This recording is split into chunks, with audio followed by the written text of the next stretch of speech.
حضرت آدم علیہ السلام کی پیدائش۔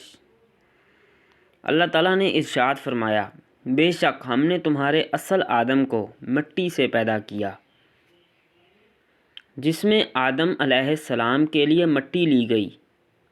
آدم علیہ السلام کے جسم اطہر کی تخلیق کے لیے مٹی لانے کے لیے حضرت جبرائیل علیہ السلام کو زمین پر بھیجا گیا۔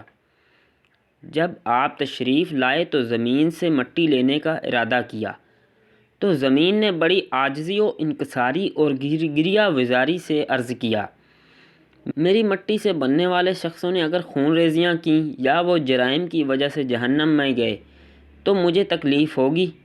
حضرت جبرائیل علیہ السلام نے زمین کی عاجزی کو دیکھ کر واپس چلے گئے اور اللہ تعالیٰ کے حضور تمام ماجرا بیان کر دیا۔ اسی طرح اسرافیل بھی آ کر واپس چلے گئے اور میکائیل بھی آ کر واپس چلے گئے۔ ان تمام کے بعد اسرائیل علیہ السلام آئے، ان کی خدمت میں بھی زمین نے وہی عاجزانہ گفتگو کی، لیکن آپ نے کہا میں تیری بات تسلیم کروں یا اللہ تعالیٰ کے حکم پر عمل کروں؟ مجھے اللہ تعالیٰ کا حکم ہے، اس لیے میں نے تو مٹی ضرور ہی لے کر جانا ہے۔ آپ نے زمین کی انکساری کی طرف کوئی توجہ نہیں دی، بلکہ ارشاد باری تعالیٰ کے مطابق زمین سے مٹی لے کر رب تعالیٰ کے حضور حاضر ہو گئے۔ اسی وجہ سے اللہ تعالیٰ نے روح قبض کرنا بھی ان کے سپرد کیا کہ ایسا نہ ہو کہ جبرائیل، میکائیل، اسرافیل میں سے کسی کے ذمہ لگایا تو روح قبض کرنے کے لیے جائیں تو اس کے اقربا کو روتے ہوئے پا کر اسی طرح چھوڑ کر نہ آ جائیں۔ زمین میں چشمے کیوں جاری ہوئے؟ اللہ تعالیٰ نے جب حضرت آدم علیہ السلام کو پیدا کرنے کا ارادہ فرمایا تو زمین کو بتایا کہ میں تجھ سے اپنی ایک مخلوق پیدا کرنے والا ہوں جو میرے مطیع ہوں گے، ان کو میں جنت میں داخل کروں گا، اور جو میرے نافرمان ہوں گے ان کو میں جہنم کی آگ میں ڈال دوں گا۔ یہ سن کر زمین نے پھر پوچھا، اے اللہ، مجھ سے پیدا ہونے والی مخلوق جہنم کی آگ میں جائے گی؟ رب تعالیٰ نے فرمایا، ہاں۔ تو زمین اتنا روئی کہ اس کے رونے سے چشمے جاری ہو گئے جو قیامت تک جاری رہیں گے۔ انسان کو خوشی کم اور غم زیادہ کیوں؟ حضرت اسرائیل علیہ السلام جب مٹی کو لائے تو انہیں اللہ تعالیٰ نے حکم دیا کہ اسے صفا و مروہ پہاڑیوں کے پاس رکھ دو۔ پھر فرشتوں کو حکم دیا کہ اسے مختلف پانیوں سے غارہ بنائیں۔ پھر اس پر 40 روز بارش ہوئی، 39 دن تو غم و رنج کا پانی برسا اور ایک دن خوشی کا۔ اسی لیے تو انسان کو رنج و غم زیادہ رہتے ہیں اور خوشی کم۔ پھر اسے مختلف ہواؤں سے خشک کر کے کھٹکنے والی مٹی بنا کر اللہ تعالیٰ نے خود اپنی قدرت کاملہ سے آپ کے قالب کو تیار کیا۔ آدم علیہ السلام کی صورت دیکھ کر فرشتے حیران ہو گئے۔ فرشتوں نے کبھی ایسی صورت نہیں دیکھی تھی۔ وہ حیران ہو کر اس کے ارد گرد پھرتے تھے اور اس کی خوبصورتی پر تعجب کرتے تھے۔ ابلیس کو بھی اس کی خبر ہو چکی تھی، ابھی تک وہ مردود نہیں ہوا تھا۔ وہ بھی اس قالب کو دیکھنے آیا اور اس کے گرد پھر کر بولا، تم اس پر تعجب کرتے ہو؟ یہ تو اندر سے ایک خالی جسم ہے جس میں جگہ جگہ سوراخ ہیں، اور اس کی کمزوری کا یہ حال ہے کہ اگر بھوکا ہو تو گر پڑے اور اگر خوب سیر ہو تو چل نہ سکے۔ اس خالی قالب سے کچھ نہ ہو سکے گا۔ پھر کہنے لگا، ہاں، اس کے سینے کے بائیں طرف ایک بند کوٹری ہے، یہ خبر نہیں کہ اس میں کیا ہے۔ آدم علیہ السلام کے قالب میں روح کا دخول۔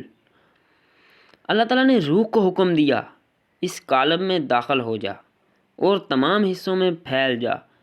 جب روح قالب کے پاس پہنچی تو جسم کو تنگ و تاریک پایا، اندر جانے سے رک گئی۔ بعض روایات میں آتا ہے کہ جب نور مصطفیٰ صلی اللہ علیہ وآلہ وسلم سے وہ قالب جگمگا دیا گیا، یعنی وہ نور آدم علیہ السلام کی پیشانی میں امانت رکھا گیا، اب روح آہستہ آہستہ داخل ہونے لگی۔ ابھی سر میں تھی کہ آپ کو چھینک آئی اور زبان میں پہنچی تو آپ نے الحمدللہ پڑھا، اور اللہ تعالیٰ نے اس کے جواب میں یرحمکم اللہ کہا۔ اللہ تعالیٰ نے فرمایا، میں نے تمہیں اپنی حمد کے لیے ہی پیدا کیا ہے۔ جب روح کمر تک پہنچی تو آپ نے اٹھنا چاہا لیکن آپ گر پڑے کیونکہ روح ابھی نیچے والے حصے میں نہیں پہنچی تھی۔ اللہ تعالیٰ نے فرمایا انسان جلد باز پیدا کیا گیا۔ پھر روح تمام جسم میں پھیل گئی تو آپ کو حکم ہوا کہ فرشتوں کو سلام کرو۔ آپ نے کہا السلام علیکم، فرشتوں نے جواب دیا وعلیکم السلام۔ اللہ تعالیٰ نے فرمایا یہی آپ کے لیے اور آپ کی اولاد کے لیے سلام کا طریقہ ہوگا۔ آپ نے عرض کیا میری اولاد کون سی ہوگی؟ تو آپ کی تمام اولاد کو آپ کے سامنے کر دیا گیا۔ نبی کریم صلی اللہ علیہ وآلہ وسلم نے فرمایا بے شک اللہ تعالیٰ نے آدم علیہ السلام کو پیدا فرمایا، پھر ان کے پیٹھ پر اپنا دست قدرت پھیرا اور آپ کی اولاد کو نکال ظاہر کیا، پھر فرمایا میں نے ان کو جنت کے لیے پیدا کیا اور یہ جنت والوں کا عمل کریں گے۔ پھر اللہ تعالیٰ نے اپنا دست قدرت آپ کی پیٹھ پر پھیرا اور آپ کی باقی اولاد کو ظاہر فرمایا اور رب نے کہا ان لوگوں کو جہنم کے لیے پیدا کیا ہے، یہ جہنمیوں والے عمل کریں گے۔ آدم علیہ السلام کا قد۔ حضرت ابو ہریرہ رضی اللہ عنہ فرماتے ہیں کہ رسول صلی اللہ علیہ وآلہ وسلم نے فرمایا کہ آدم علیہ السلام کی لمبائی 60 ذراع تھی، یعنی 90 فٹ، اور آپ کی چوڑائی 7 ذراع تھی۔ فرشتوں کو آدم علیہ السلام کے سامنے سجدے کا حکم۔ آدم علیہ السلام کی تخلیق سے پہلے ہی اللہ تعالیٰ نے فرشتوں کو حکم دے رکھا تھا کہ تم نے میرے خلیفہ کے سامنے سجدہ کرنا ہے۔ آدم علیہ السلام کی تخلیق کے بعد فرشتوں پر تمام چیزوں کو پیش کر کے ان کے نام پوچھے۔ جب فرشتوں نے اپنی عاجزی کا اظہار کر دیا تو پھر آدم علیہ السلام سے پوچھا، آپ نے تمام چیزوں کے نام بتا دیے تو پھر حکم دیا۔ ارشاد باری تعالیٰ ہے اور یاد کرو جب ہم نے فرشتوں کو کہا آدم کو سجدہ کرو، سب نے سجدہ کیا سوائے شیطان کے، اس نے انکار کیا اور تکبر کیا اور وہ کافروں سے ہو گیا۔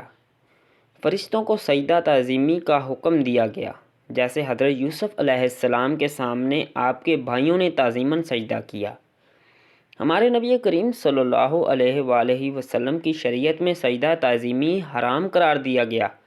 عبادت کی غرض سے سجدہ سوائے اللہ تعالیٰ کے کسی سے شریعت میں جائز نہیں رہا۔ ابلیس تکبر کی وجہ سے مردود ہو گیا۔ اللہ تعالیٰ کے حکم سے انکار کی وجہ ابلیس کا تکبر تھا۔ جب رب تعالیٰ نے اس سے پوچھا کہ تو نے سجدہ کیوں نہیں کیا حالانکہ میرا حکم تھا، تو اس نے جواب دیتے ہوئے کہا میں اس سے بہتر ہوں کیونکہ تو نے مجھے آگ سے پیدا کیا اور اسے مٹی سے۔